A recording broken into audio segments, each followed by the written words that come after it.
Iniciamos inmediatamente a completar nuestra tan esperada tabla o hoja de cálculo. Podemos notar, ¿verdad? En este extracto, que lo vamos a ir haciendo por extracto, que la primera casilla se refiere exactamente a la calle. Las calles pueden ser nombradas de tres tipos fundamentales, tres formas, tres maneras. O identificada con una letra, o identificada con un número, o identificada con un nombre propiamente dicho. Cualquiera de las tres formas son válidas. A nosotros nos sirve para ubicarnos precisamente y de esta manera ubicar los tramos correspondientes. ¿Qué es un tramo para nosotros? Un tramo va a ser la longitud comprendida, la longitud de tubería comprendida entre dos registros.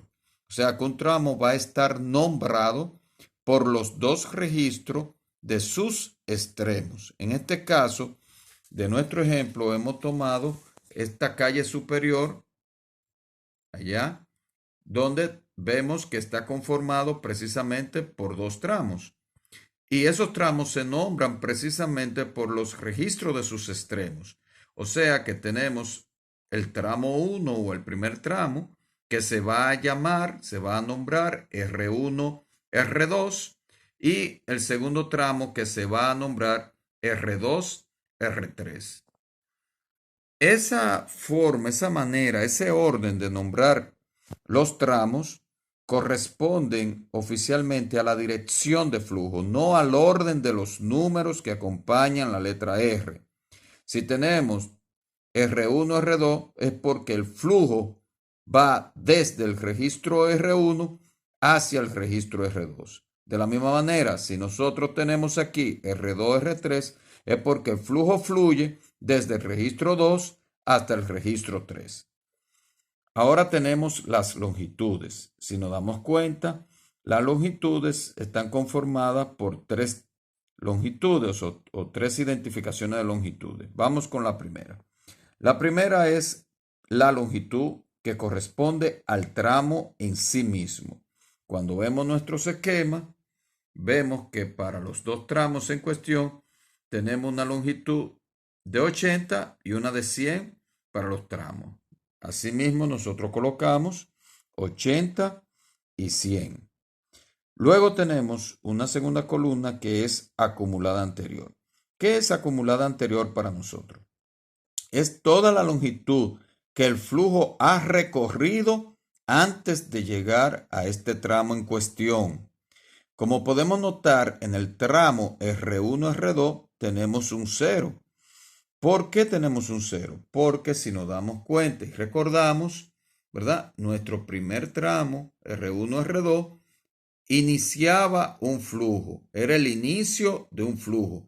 Como inicia un flujo, obviamente, va a iniciar, va a empezar a fluir a partir de ese tramo. Por lo tanto, no hay flujo que haya recorrido, que haya llegado desde atrás, que haya llegado al R1, se haya encontrado ahí.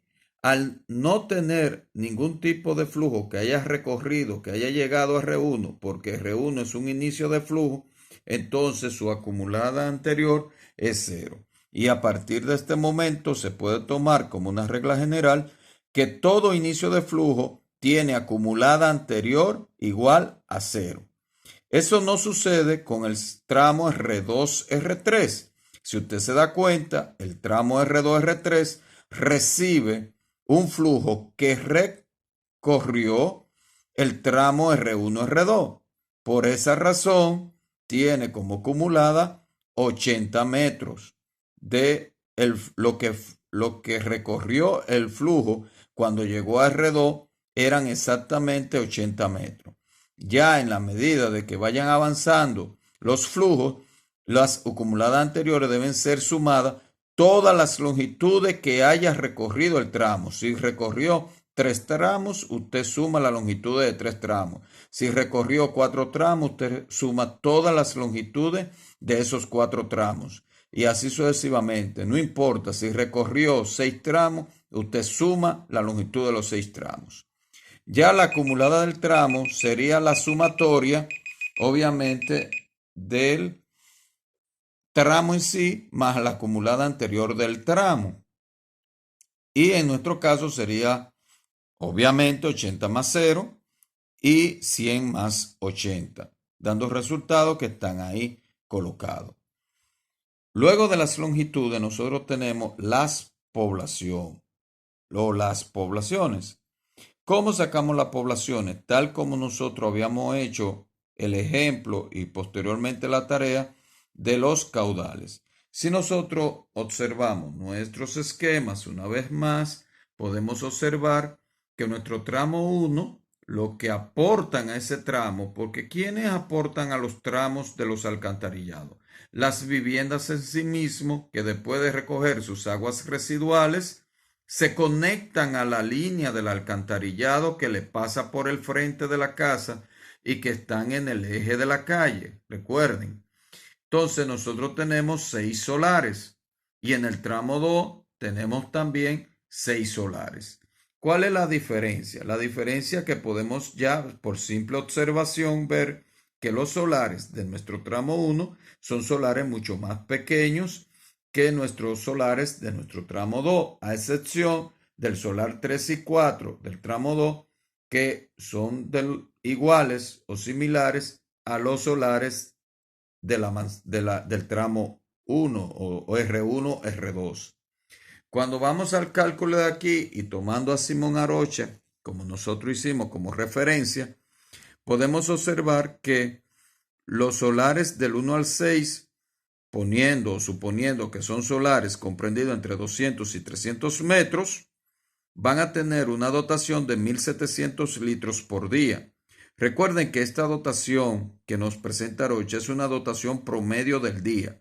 Recuerden que habíamos hablado en clase sobre la curva de variabilidad horaria o que el consumo no era igual en todas las horas y que el promedio de todas las horas de un día, de 24 horas, era como resultado, daba como resultado lo que nos daban como dato de dotación. O sea, la dotación en sí mismo es el promedio de todos los consumos de las 24 horas. Y en ese caso, entonces, nos arrojan 1.700. En el caso del tramo R2, R3, tenemos, a excepción del solar 3 y 4, que los solares, suponiendo que sean entre 300 y 400 metros, tienen una dotación promedio durante el día de 1.900 litros. ¿Verdad? Por eso incluso los datos de dotación se dan por días, porque han sido el promedio de toda esa curva horaria de consumo que nosotros vimos en clase. Cuando hacemos el cálculo, entonces, obviamente, tramo 1, tenemos 6 solares a 1.700, nos daría 10.200. Eso es para el tramo 1. Esos 10.200 litros por día, para llevarlo a una población equivalente, lo dividimos entre la dotación de referencia de una sola persona, que lo habíamos fijado en 300 litros por día por cada habitante, y eso nos va a arrojar como resultado 34 habitantes. Cuando vamos al tramo 2, tenemos 4 solares de 1.900 que hacen 7.600 y 2 solares de 1.700 que hacen 3.400. Cuando sumamos, eso hacen 11.000 litros por día. Pero como la población es acumulada en función del flujo, como así eran las longitudes acumuladas, que eran en función del flujo. Y ustedes saben que al tramo R2, R3 viene todo lo que de atrás del R1, R2.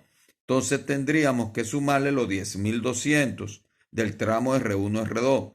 Eso me va a arrojar 21.200 litros por día. Dividiéndolo entre la dotación de referencia de los 300 litros por día, me arrojaría para el tramo R2, R3 71 habitantes. Recuerden que deben ir sumando todos los habitantes o todos los caudales que vienen de atrás acumulándose por donde ha recorrido el flujo hasta llegar al tramo en cuestión. Volvemos lo mismo. Si usted tiene si el flujo ha recorrido 3 tramos desde atrás para llegar ahí, usted suma todos los caudales de los 3 tramos. Si son 4, los de los 4. Si son 5, los de los 5. La cuestión es que es acumulado y debe ir sumando. Por lo tanto, ya tenemos las poblaciones actuales, 34 habitantes y 71 habitantes para nuestra tabla en población actual. Luego entonces, mediante una fórmula de proyección de población, que son fórmulas estadísticas, no son exclusivas del alcantarillado sanitario, ni mucho menos, utilizamos la fórmula logarítmica. Recuerden que hay diferentes, hay aritmética, hay gráfica, hay, hay un sinnúmero de fórmulas de proyección de población. Aquí vamos a utilizar esta fórmula, pero usted puede utilizar la que se sienta más cómodo, que esté obviamente aprobada por las estadísticas, ¿verdad? Los estudios estadísticos. Aquí tenemos que la población futura es igual a la población inicial por E a la RT entre 100, donde T es el tiempo y ya nosotros hemos dicho que para que ese T de esa fórmula coinciden con nuestro periodo de diseño, que para este tipo de obras es 20 años como promedio. Y la tasa de crecimiento, vamos a tomar la de La Vega, que ya también habíamos desarrollado en clase, que las tasas de crecimiento son de cada población, de cada comunidad, porque cada comunidad crece al ritmo que dependen de factores sociales, económicos, educacionales, etc. Para La Vega, precisamente en el último censo, que fue el del año 2010, tenemos una tasa provincial, que esa es otra. Mientras más pequeño, mientras más específica encontremos la tasa, llámese si yo hubiera encontrado la tasa de crecimiento del municipio, hubiera sido más efectiva, más concisa, más precisa que la provincial, porque la provincial me está a mí promediando todos los municipios que componen la provincia de La Vega. Incluso si hubiera yo encontrado precisamente la tasa de crecimiento de la parte urbana del municipio de La Vega, más preciso hubiera sido. Y eso es partiendo de que este proyecto imaginario, para el ejemplo, está ubicado exactamente en esto que estoy tomando la tasa de crecimiento. O sea, debo tomar la tasa de crecimiento donde se ubica el proyecto. No puedo tomar una tasa de crecimiento donde no se ubica el proyecto. Luego, aplicando la fórmula, tenemos obviamente estos resultados que están aquí. Esa división del 100 es porque las tasas de crecimiento vienen expresadas en por ciento. Y tenemos entonces 37 habitantes y 76 habitantes a futuro. Y eso lo colocamos en nuestra tabla que está aquí. 37 y 76 como población futura. Luego tenemos el coeficiente de Harmon. El coeficiente de Harmon tiene una relación directa con la cantidad de personas. Fíjense que la fórmula del coeficiente de Harmon es 1 más 14 entre 4 más la raíz de P. No se vaya usted a confundir aritméticamente. Primero debe sacar la raíz cuadrada de P. ¿Y quién es P? Es la población entre 1000. No se vaya a equivocar. La P no es población. Es la población dividida entre 1000. Saca la raíz cuadrada. La sumas al 4. Y ya este es el denominador del 14. O sea, es 14 entre la sumatoria de esos dos valores. Y luego lo sumas al 1. Y eso da como resultado Harmon. Pero ¿qué resulta? Que Harmon se calcula solamente en un rango de número de habitantes. O sea, Harmon va a calcularse esa fórmula si tú tienes una cantidad de habitantes ubicado por encima de los 1000 y por debajo de los 182.250. Si tú tienes poblaciones por debajo de 1000, vas a tomar directamente 3.80 sin ningún tipo de cálculo. Igual, si tienes poblaciones por encima de 182.250, vas a tomar 1.80 sin ningún tipo de cálculo tampoco. Entonces, para nosotros, obviamente, que tenemos nuestras 4 poblaciones, actual y futura, están por debajo de los 1000, obviamente van a corresponder 3.80 sin necesidad de calcular la fórmula. Cuando usted sobrepase los 1000 habitantes, bajo los procedimientos que hemos realizado, ya sabe que tiene que entonces calcular con la fórmula hasta llegar a los 182.250, que es donde, de nuevo, los valores no se utilizan los dados por fórmula, sino que se toman de manera directa. Espero que se haya entendido esta primera porción de la tabla y vamos a continuar obviamente con una segunda porción en el siguiente video.